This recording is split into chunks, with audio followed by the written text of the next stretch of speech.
Hello दोस्तों, मैं एवा हूँ। मैं 17 साल की हूँ। अनफॉर्चुनेटली मैं अब अपनी फैमिली से नहीं मिलती। जब वो कॉल करते हैं तो मैं फ़ोन नहीं उठाती। क्यों? मैं आपको थोड़ी देर में बताऊंगी। मैं बस इतना चाहती हूँ कि मेरी कहानी सुनने के बाद आप मुझे बताएं कि आप क्या सोचते हैं। आपको कौन सही लगता है, वो या मैं? मेरे मॉम डैड ने कॉलेज के दिनों से डेटिंग शुरू कर दी थी। मेरी मॉम अनएक्सपेक्टेडली प्रेग्नेंट हो गई। वो दोनों छोटे थे, लेकिन उनके मॉम डैड ने उनकी शादी करवा दी। मैं शादी के तुरंत बाद पैदा हुई थी, क्योंकि वो अभी भी स्टूडेंट थे। उनके पास मेरी केयर करने के लिए बिल्कुल भी टाइम नहीं था और ना ही पैसे। मेरी मॉम के पेरेंट्स ने कहा कि वो मुझे रख सकते हैं और मेरी केयर कर सकते हैं, लेकिन तब वो काफ़ी दूर किसी दूसरी सिटी में रहते थे। मेरे पेरेंट्स ने इसको मुझसे कभी ना मिलने के बहाने की तरह यूज़ किया। जब मैंने बोलना शुरू किया तो मैं अपने ग्रैंड पेरेंट्स को मॉम डैड बोलने लगी। मैं 6 साल की उम्र तक अपने पेरेंट्स को नहीं देख पाई। जब मुझे पता चला वो आ रहे हैं तो मैं इतनी एक्साइटेड थी कि सो नहीं पाई। तब तक हमने सिर्फ फोन पर बात करी थी। मैं उनके बारे में सब जानना चाहती थी। मेरी मॉम के बाल लंबे होंगे या छोटे? क्या मेरे डैड चश्मा पहनते थे? क्या मुझे अब से उन्हें मॉम डैड कहना होगा? पूरी रात अपने मन में बचकाने सवालों के साथ झगड़ती रही। मुझे वो टाइम अच्छे से याद है जब मैंने उन्हें देखा। मेरी मॉम ने मुझे हक किया, लेकिन मेरे डैड ने केवल इतना ही कहा कि इतनी बड़ी हो गई हो, और मेरे बाल पर हाथ फेरा। मुझे लगा वो मुझे घर ले जाएंगे। मैं उनके साथ रहने वाली हूँ, लेकिन उनका ये प्लान बिल्कुल भी नहीं था। उन्होंने मेरी ग्रैंड माँ से कहा, एवा तुम्हारे साथ बहुत खुश है। हम कुछ टाइम और काम करेंगे और चीज़ों को बेहतर करने की कोशिश करेंगे। हमें जैसे ही मौका मिलेगा हम उसे अपने साथ ले जाएंगे। लेकिन किसी रीज़न से वो मौका कभी नहीं आया। 4 साल बीत गए। मैं उम्मीद खो चुकी थी और मैंने उनका वेट करना भी बंद कर दिया। अनफॉर्चुनेटली एक शाम मेरी ग्रैंड माँ की अचानक से डेथ हो गई। मेरे पेरेंट्स आए और उन्होंने मेरे ग्रैंड पा को एक नर्सिंग होम में रखने का फैसला किया। अब उनके पास मुझे अपने साथ ले जाने के अलावा कोई ऑप्शन नहीं था। कुछ टाइम बाद मुझे पता चला कि इतने सालों में वो मुझे क्यों नहीं चाहते थे। भले ही मैं उनकी बेटी थी, हम कभी भी इमोशनली अटैच नहीं हुए थे, क्योंकि हमने कभी साथ में टाइम नहीं बिताया था। वो खुद को कभी मेरे क्लोज फील ही नहीं करते थे, और ना ही मैं। हम एक ही घर में रहते थे, लेकिन स्ट्रेंजर्स की तरह। उन्होंने कभी मुझसे बात करने की ज़रूरत ही नहीं समझी। मैं उनके घर में एक पैरासाइट जैसा फील कर रही थी। मुझे उन्हें मॉम डैड कहने में भी प्रॉब्लम होती थी, क्योंकि मुझे नहीं फील होता था कि वो मेरे पेरेंट्स हैं। इसी तरह 2 साल बीत गए। मैं बिल्कुल भी खुश नहीं थी। मैं अपने ग्रैंड पेरेंट्स को बहुत मिस करती थी। एक दिन मैंने नोटिस किया मेरी मॉम का पेट बड़ा हो गया है।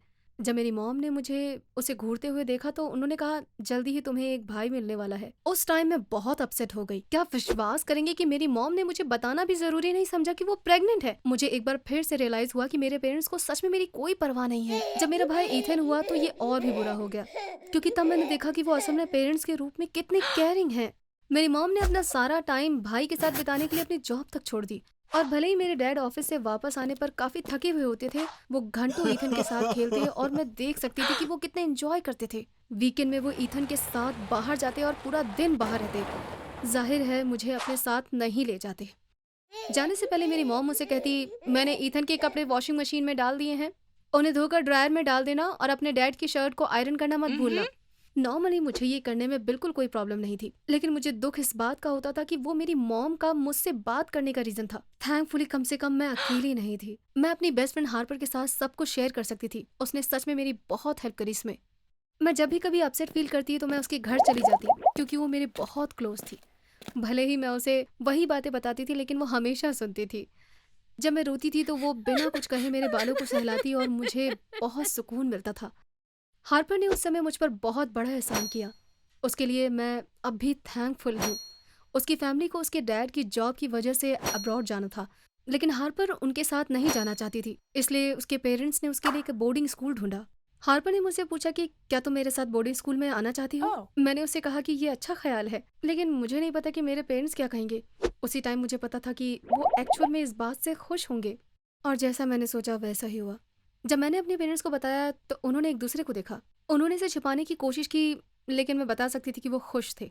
मेरे डैड ने कहा, अगर तुम यही चाहती हो तो तुम जा सकती हो। मेरी मॉम ने बस सिर हिलाया।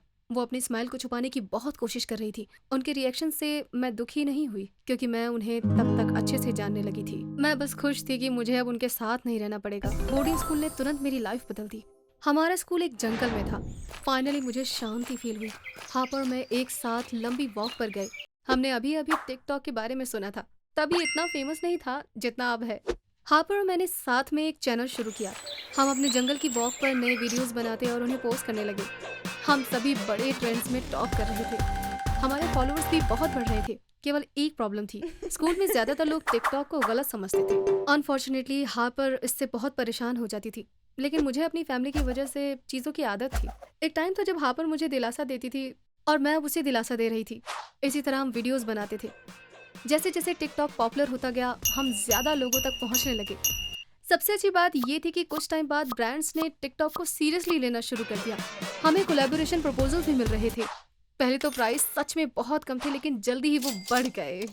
अब मैं अच्छा अर्न कर रही थी और इससे मेरा कॉन्फिडेंस बहुत बढ़ गया था। मैंने जो पैसे अर्न किए उसे मैं स्कूल के बाद कॉलेज की फीस दे सकती थी। इस बीच हार्पर और मैं टिकटॉक पर स्टार बन गए थे।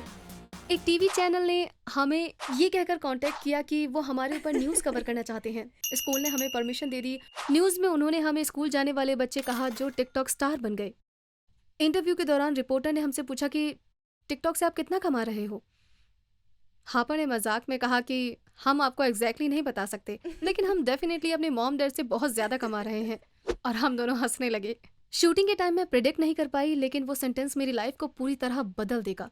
भले ही वो एक छोटे चैनल पर आया था, मेरे मॉम डैड ने वो देखा। जब से मैं बोर्डिंग स्कूल में आई, मेरी मॉम मुझे महीने में सिर्फ एक बार ये पूछने के लिए मैसेज करती थी कि सब कुछ ठीक है, और मैं जवाब देती थी कि हाँ सब ठीक है। हमारी इतनी ही बात होती थी। मेरे डैड ने कभी एक बार भी फ़ोन नहीं किया, लेकिन न्यूज़ देखते ही उन्होंने मुझे तुरंत कॉल किया। क्या तुम्हारी फ्रेंड सच कह रही है? क्या तुम सच में टिकटॉक से बहुत पैसे कमा रही हो?